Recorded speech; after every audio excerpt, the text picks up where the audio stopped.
Insert music here.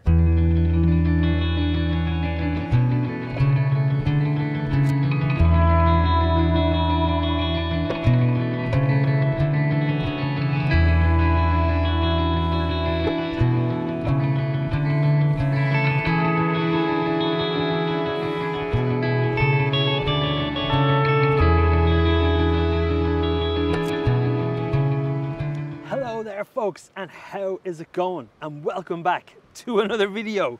Now look where we are, overlooking this finely dangerous cliff. Be careful guys. When you come here on my workshop this year or next year, we always need to make sure we're super careful about where we place ourselves. Shameless plug right at the beginning of the video, love it. But the aim of the game today is to essentially try and do what we failed to do last week, which is to try and capture these kind of abstract motion kind of images that we're all so lovely and fond of. Now, the position we find ourselves in at the moment, as precarious as it is, we are looking down over these rocks, and it's given us a real nice kind of bird's eye view looking down over these rocks. And I have my 10 stop on at the moment, and I'm just kind of playing around with different shutter speeds just to play around, and it's great fun. It's wonderful. The eagle-eyed among you, I wonder, have maybe already recognized the location we are at. We visited this location on the first video of this year, and it's a beautiful, beautiful spot, and I have wanted to come back for a long time. And yeah, so we're just here overlooking these beautiful rocks, playing around with some exposures, and if any of these images that I'm shooting right now turn out to be any good, I will walk you through them, classic ASMR photography lab style, and we will get this video started. Let's keep going.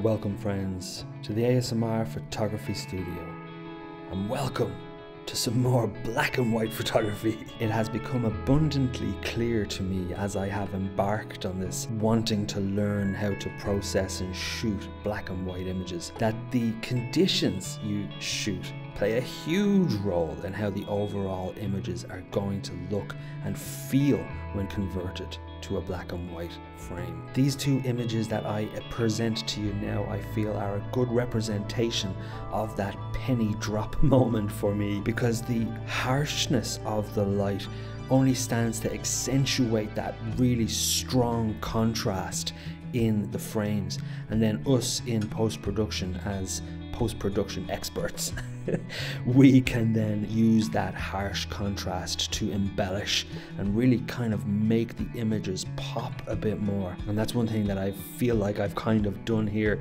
for these two images. But as always, I would absolutely be very curious to know your thoughts on how they turned out from your perspective. I'm very happy with how they turned out. I think they look very nice, and the motion in the water only stands to add that nice element of what I was ultimately looking to try and achieve for this week's video. On the second image, unfortunately, the top of the rock is covered by like seagull shit, but such is the way of things. I guess you gotta go, you know, we all gotta poo somewhere, and they chose to do it at the top of this rock.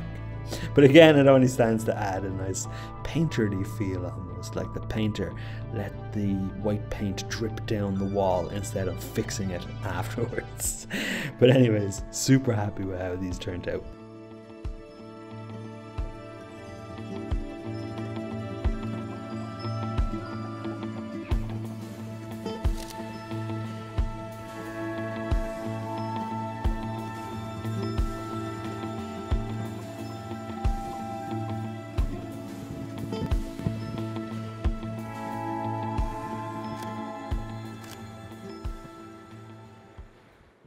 So one of the things that will forever entice and enchant me back to these kinds of scenes is just how unique they truly are. Standing up here looking down at this, it's just rocks and water. And it's so easy, you could just walk past without thinking twice about it. But when you put a neutral density filter on and you really slow down that shutter, you just open up this whole world of creativity, and it's absolutely marvelous.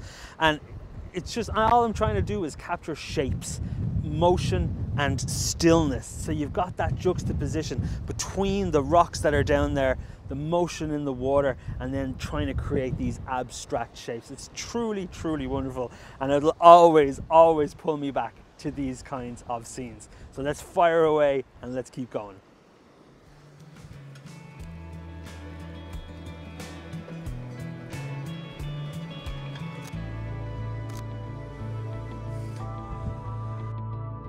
In a complete opposite end of the spectrum to the previous two black and white images, these two images that are up now are just bursting with colour, and I absolutely adore the contrast between that orange hue on the rocks from the sun and of course then that beautiful, beautiful ocean colour, and just the motion that I captured here in these images I am super, super happy with. Now, truth be told, there were images that I did capture, but unfortunately the way that I had my tripod set up on the walkway, it was just, if anybody stepped and walked, it just shook the whole thing. So unfortunately a few of the nicer ones are just that tiny bit out of focus, and these were the two that stayed in focus, and I'm super happy with how they turned out. For me, the second image I feel is the stronger one, and I love the fact that the water is clear enough on the right hand side that you can see down underneath the surface, and it just adds this beautiful balance of that still rock on the right, fast motion in the middle, and then that kind of translucent feel on the right hand side. It's just a really, really nice balance to me in this particular frame. Super delighted with how these ones look. So folks, we have explored this upper level to the nth degree and we are absolutely loving it. So what we are going to do now is just head down to the pier, pretty much like we did last time in the video way beyond, which I'll put a link to somewhere if I can, or at least remember to do it. We are going to continue this exploration of time and light, and it is looking good. There is a bit of haze on the horizon, which is okay, but not ideal, and it's slightly windy too, so we'll see if any of these long exposure images turn out to be sharp, but nonetheless, we are having an absolutely marvelous time. So let's gather ourselves and head down to the pier and see what magic we can muster. Let's go!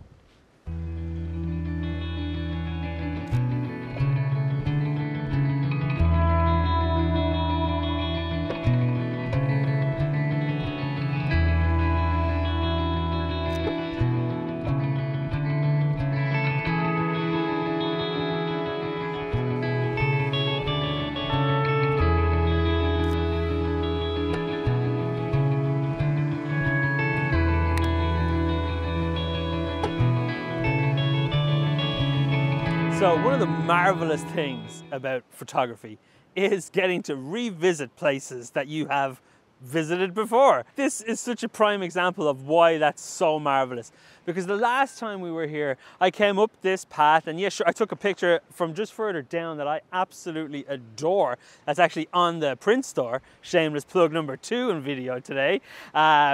But this scene that I'm looking at right here, it's the kind of the same thing, but we're actually able to isolate these little sea stacks so much more from this vantage point. So always, if you get the opportunity to revisit locations, then please, please, please do, because you see them in such different ways the second time you visit, and it's always, always a worthwhile endeavor. So don't just feel like I've done that location to death, I'm not going to bother going back, because you will always, always find something new.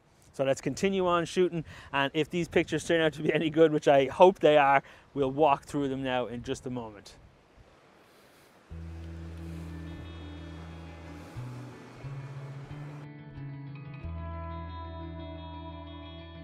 As I mentioned in the ramblings that I just got through rambling at you there a moment ago, I am thrilled with having revisited this particular location, because as I said, I was just walked past it the last time, and for me, I feel like this particular vantage point is a stronger composition to the ones that I photographed the last time, and I'm really, really happy that I meandered off the road and found these. I think next time I visit, I will wait until there's like a proper kind of surge in energy in the water, as I feel like capturing a lot more motion in the water would stand to add to the dynamism within these frames. But other than that, I am super delighted with how they all worked out. Compositionally, they're just these nice lone sea stacks, and particularly the middle one is just fantastic, and it's exactly the kind of image that I ultimately came here to try and create. And of course the seagulls standing on the top really added the cherry on top for me, and I'm super delighted they were there. And it was only after the fact that I realized that they were there, and I'm really happy with how they all turned out. The last image in the set though, I don't know, I think maybe my favorite out of the three, just because it's just so isolated and it's a very small bit of rock that is protruding through the surface of the water. It's just a glow on the rock contrasting with that deep tone of the shadows really emphasizes it all for me, and I'm really happy with how this one turned out. And it again just kind of goes to show you that using a telephoto lens, it just gives you this great opportunity to sniper your way through these beautiful abstract kind of minimalist scenes. Really happy with them.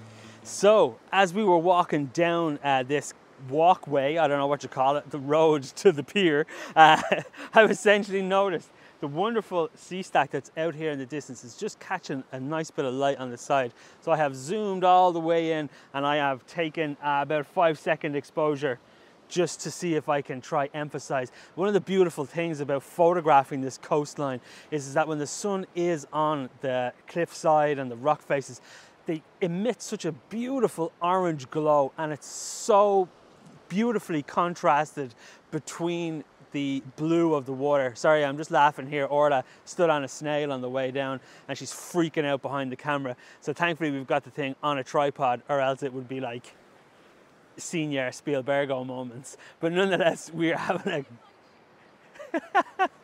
we are having a good laugh. So I'm going to fire away and take this picture, and if it turns out to be any good, I'll pop it up on the screen for you now.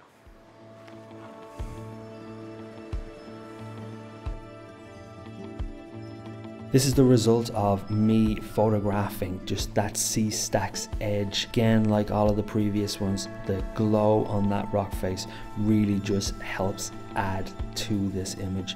Really happy that I wandered off the road here for this, and I'm super glad that I managed to photograph this particular scene. This is the only one out of the few that I took that kind of turned out anyway decent, but nonetheless I am super happy with how it did work out in the end indeed.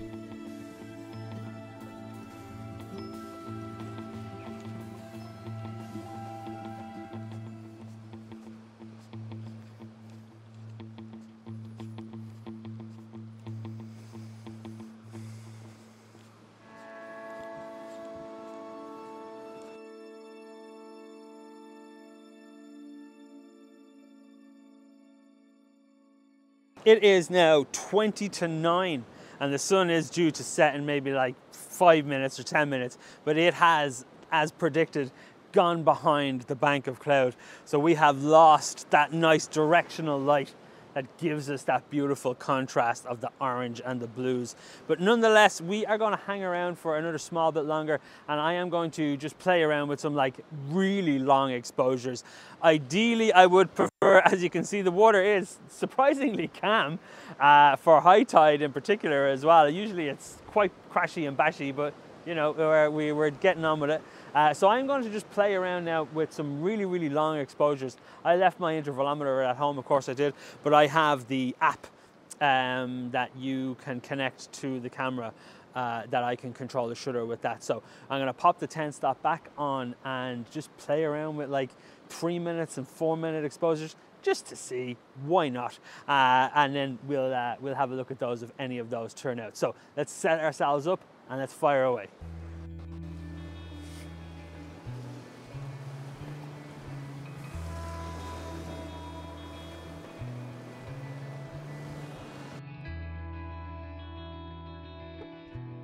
So these last two images in today's video are two of my favorites. This particular one that we're looking at, I really love just this. It's just rocks, motion and light. And wow, such beautiful warm light. The sun faded so quickly after this particular image was taken, and I am super glad that it was still on the rocks as I took the photograph. And I really love that ethereal feel to the water that is scattered around all these tiny little rocks that are popping up out of the surface. Super happy with this one.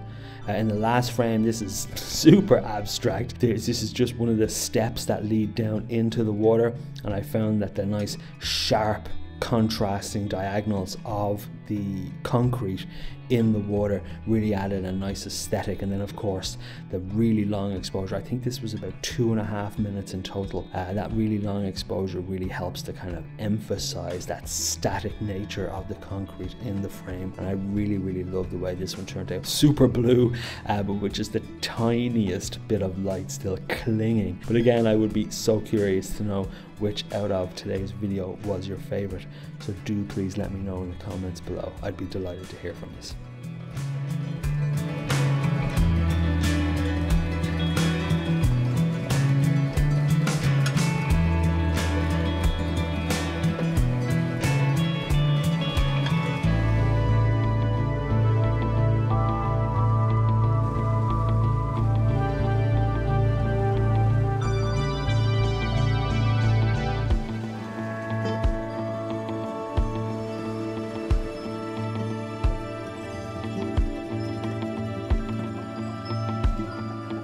So folks, what an absolutely wonderful evening we have had exploring this location again. It has been really fantastic. I hope you enjoyed the journey as well, and of course the photographs at the end of the day. I think we'll just leave it here. We're gonna we did have some plans to stay out a bit longer, but unfortunately the clouds have rolled in, even though it's scheduled to be clear, but such is the way of things. But as always, if you liked the video, then do please hit that like button. And if you fancy, of course, following along for more adventures like this one, you are most welcome to hit that subscribe button. And until I see you on the next one, take it easy everybody. Cheers.